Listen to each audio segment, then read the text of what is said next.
Salam sejahtera kepada pencara saya, Puan Asliza binti Muhammad Ali. Nama saya Perintah Anak Perempuan Ravi. Saya ialah BHRM student. Hari ini saya ingin membentangkan tentang tajuk saya iaitu perlembagaan. Perlembagaan Malaysia mempunyai beberapa peruntukan yang terdiri daripada dalam kalangan rakyat dan pemimpin yang terdiri daripada kaum Melayu, Cina dan India. Perlembagaan juga didefinisikan sebagai satu dokumen yang mengandungi semua susunan peraturan dan undang-undang besar yang dianggap penting bagi pemerintahan dan pentadbiran sesebuah negara. Perlembagaan Malaysia mengandungi sebanyak 183 perkara yang tergolong dalam bahagian antara gandungannya menyebut mengenai kuasa kerajaan persekutuan dan kerajaan negeri, bentuk dan tugas yang di-Pertuan Agong, Parlimen dan Kabinet. Perlembagaan adalah sumber undang-undang tertinggi sesebuah negara dan juga perlembagaan berperanan sebagai panduan bagi pembentukan undang-undang sama ada di pihak kerajaan atau rakyat. Saya ingin membentangkan 3 soalan. Soalan yang pertama, 3 rasional peruntukan perkara 3 dalam Perlembagaan Malaysia. Rasional perkara 3 mengandungi 3 fungsi iaitu walaupun Islam adalah agama persekutuan tetapi kebangsaan beragama dijamin dalam perlembagaan. Yang kedua, Islam telah diterima sebagai agama persekutuan sejak zaman Kesultanan Melayu Melaka sehinggalah ke zaman penjajahan Inggeris. Yang ketiga, semasa penjajahan Inggeris, kedudukan agama Islam langsung tidak diganggu dan Inggeris menjerahkan pengurusan agama Islam kepada Raja-Raja Melayu. Soalan yang kedua ialah peruntukan tentang hak keistimewaan orang Melayu dalam perlembagaan. Seterusnya, hak keistimewaan orang Melayu. Orang Melayu merupakan penduduk asal negara ini, dari sinilah nama tanah Melayu terbentuk. Orang Melayu pada zaman dahulu merupakan bangsa yang terkenal dari segi pelairan, seni bina, seni halus. Kebanyakan orang Melayu pada zaman dahulu terlibat dalam sektor pertanian, perikanan dan pelautan. Hak keistimewaan orang Melayu yang pertama adalah perkara 153. Peruntukan ini menyentuh tentang kedudukan istimewaan orang Melayu dan Bumi Putera Sabah dan Sarawak, iaitu yang di-Pertuan Agong dikehendaki melaksanakan dasar bagi melindungi kedudukan orang Melayu dan kaum Bumi Putera Sabah dan Sarawak dari segi jawatan dalam perkhidmatan awam, beasiswa, pendidikan, perniagaan dan kemudahan yang lain yang diberikan.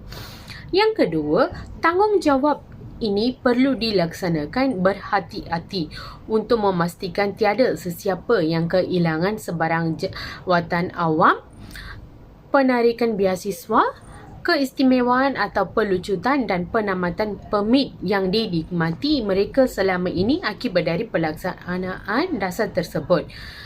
Yang akhir sekali, walau bagaimanapun, perkara ini juga melindungi kaum-kaum lain, iaitu adalah menjadi tanggungjawab yang di-Pertuan Agong untuk melindungi hak-hak mereka yang sah melalui peruntukan yang lain. Peruntukan perkara yang seterusnya adalah perkara 89. Yang ini dikenali sebagai Tanah Rizab Melayu. Tanah Rizab Melayu juga dianggap sebahagian daripada keistimewaan orang Melayu. Tidak boleh dipindah milih melainkan kepada orang Melayu. Jika kerajaan mengambil hak milih, perlu diganti dengan tanah yang lain. Seterusnya, menyekat Tanah Rizab Melayu daripada dibuat urus niaga persendirian di antara Melayu dengan bukan Melayu. Peruntukan perkara yang ketiga ialah perkara 8. Perkara ini adalah untuk persamaan dan hak sama rata pengecualian peruntukan ini dalam soal agama, kedudukan istimewaan orang Melayu dan seumpamanya.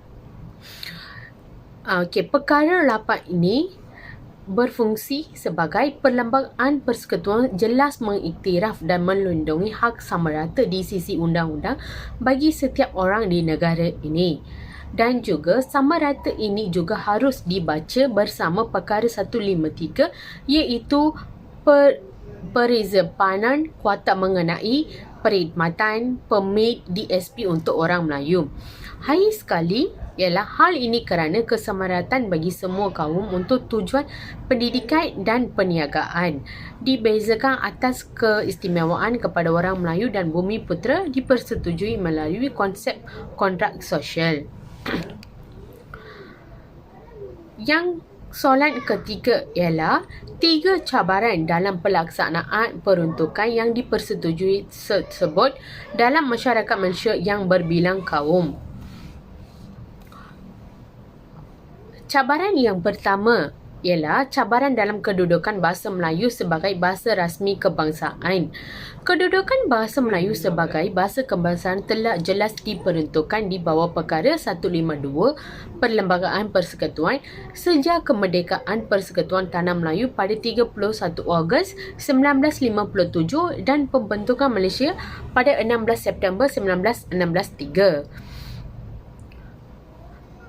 Kemajmukan kaum, agama dan budaya yang mencorakkan sifat kependudukan Malaysia menjadi cabaran unik ke arah kemampanan perpaduan dan kemampanan identiti nasional melalui perantaraan bahasa Melayu sebagai alat penyatuan. Akhir sekali, bahasa Melayu juga dilihat masih tertinggal dalam dunia perniagaan serta komersial dunia perniagaan. Malahan terdapat juga nama-nama jalan atau taman yang tidak lagi menggunakan bahasa Melayu. Cabaran yang seterusnya ialah cabaran-cabaran di dalam isu pendidikan.